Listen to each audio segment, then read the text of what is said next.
mindset do you think people should have when it comes to saving? So there's a lot of different realms of thought on that, right? And there's like magic numbers, okay? And before I get into that, I want to talk about kind of the influences that we kind of put into our mindset. And the reason why I want to get into that is because, you know, we're here talking about this stuff, and I'm happy to share some of the knowledge that I've gained. A lot of it's been through trial and error. Again, if we do get into the stock talk, I got my bleep 8 a couple times, as anybody who's a market investor did, and probably nobody who invested in Canadian real estate did. So, you know, so I've accumulated knowledge, but one of the ways I've been able to accumulate knowledge is by controlling my inputs. And I don't want to get too, you know, philosophical, but there's a lot of noise in the world we live in, more than ever, right? Sometimes it's nice to take a walk, whether that's physically or just mentally, and get yourself away from some of that noise. And I'm not knocking social media, because I think, especially in the last year, it's been very important to keep us connected, right? To have these mediums, be able to see each other and talk to each other is very important. But, you know, if you live in a big city, there's a lot of cars honking and dogs walking and, you know, people, and there's a lot of noise. And even if you sit in your home by yourself in 2021, there's equally, if not more, noise. Your phone's going off, your email's going off, you're watching TV, you're on TikTok and Snapchat and YouTube and all this stuff, right? So try to control your inputs. And if I could give someone some advice, I would say to start, set 1 hour a week, right? 1 hour a week at a time, whether it's a Tuesday night or a Saturday morning or a Sunday evening. Put it in your calendar if you got to, right? You got a smartphone. If you say, okay, Google, set a meeting every day at Tuesday at 8, it'll do it for you. It takes 10 seconds to send the meeting, and try to create a little space for yourself where you're doing something a little bit productive, right? And that doesn't mean, you know, it could mean building a puzzle or whatever, but even if it's just reading, I would say nonfiction for a little bit, because again, fiction's great. You know, you read fiction, you watch fiction, TV, movies, music, etc. But set a little bit of time once a week to take a look at some stuff that's nonfiction. Read an article about, you know, maybe a biography about someone, maybe something about the economy, maybe just news, right? Because, you know, not to get into that whole discussion about misinformation and stuff like that, but just go through like actual news articles, you know, trusted sources, CNBC, and see what's going on in the world, and try absorbing some information. And that's how you can start to get these inputs that might help you make decisions better. So based on your question about savings, there's a lot of golden rules, 5%, 10%, 20%. I would say that if you do not save and you have a real hard time saving, start with 5% and say, like, look, let me try to save 5% of my income every month, and just start there. And then make an improvement plan until you hit your financial goals. Make your long-term plan to get to a place where you can save 25% of your income a month. I know that sounds nuts, but setting that goal gives you something to work towards. What that goal means is you're going to have to discipline the way you spend your money, and you're going to have to make sure that you have income. Remember those things I talked about at the beginning? Income, run from debt, right? Discipline saving. So if you say one day, I want to be able to be at a place in my life where when I look at my paycheck, it's not gone before it hits my account. I get my paycheck and 75% of it covers, you know, my life, and 25% of it is just mine. That should be your goal. So start with 5% and be like, how can I save 5%? That means you make $100, you put $5 away. That shouldn't be crazy, right? That's like making a sandwich instead of buying a burger. Like, that's not nuts. You start with 5%. And then year over year, you try to go to 10, 15, 20, 25, right? So that's my advice for someone who has a single income with no dependents, right? You're taking care of your kid, your sick mom, stuff like that.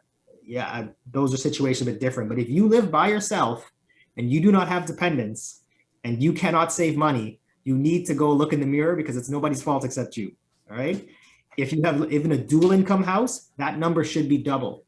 So if you're in a couple and you live together, whether you're married or you're just, you know, your boyfriend and girlfriend, or girlfriend and girlfriend, or whatever, if it's a dual income house, that number should double, because your cost should be lower, right? If you live by yourself, you pay the light bill on your own. You pay the internet bill on your own. You pay the rent on your own. If you live with someone else, you're paying half of all that. So those numbers should be double. I wouldn't say get to 50%, but I would say start with 10 and work your way up to 25. So that's kind of my golden rule. Just block that. Okay. That way. I don't know if Jerome, you heard, I know people have these numbers. I don't know if you have anything different on that. Hey, Jamie. No, I think that's the perfect answer, and I like the way you broke it down as well. Okay.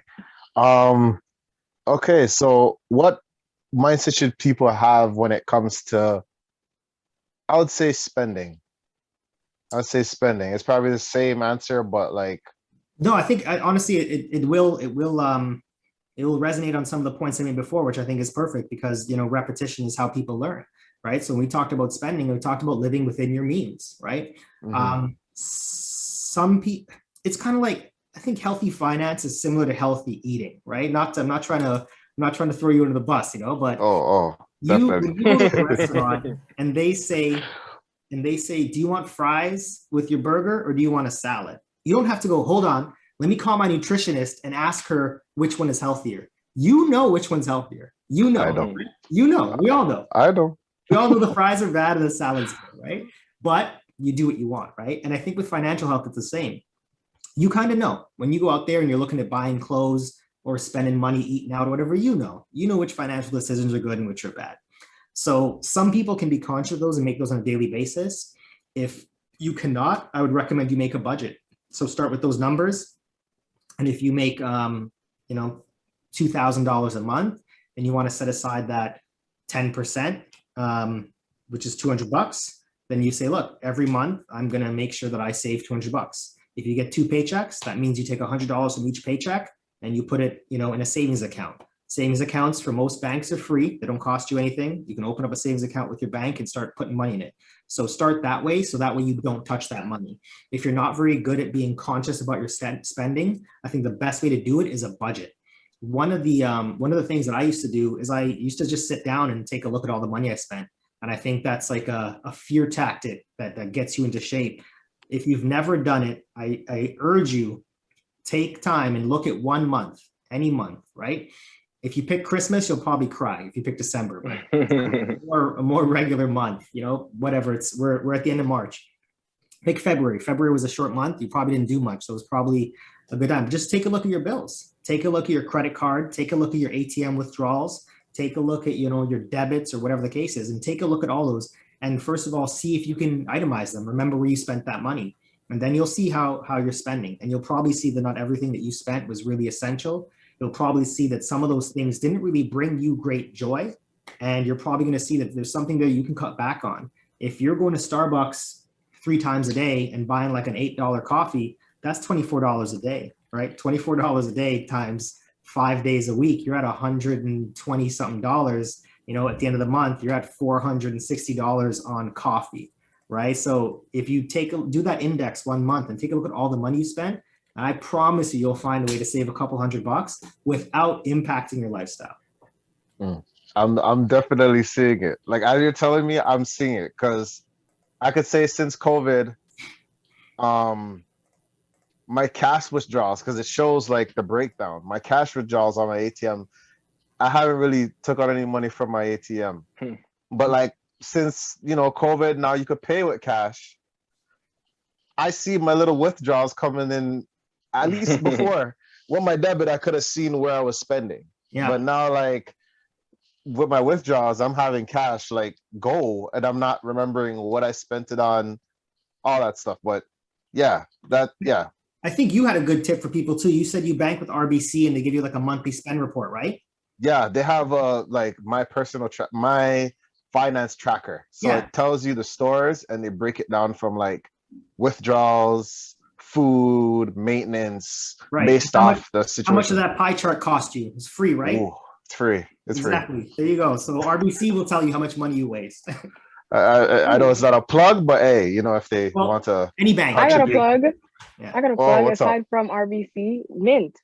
The app Mint also does that exact same heard thing of that. too. And it also itemizes as well your finances.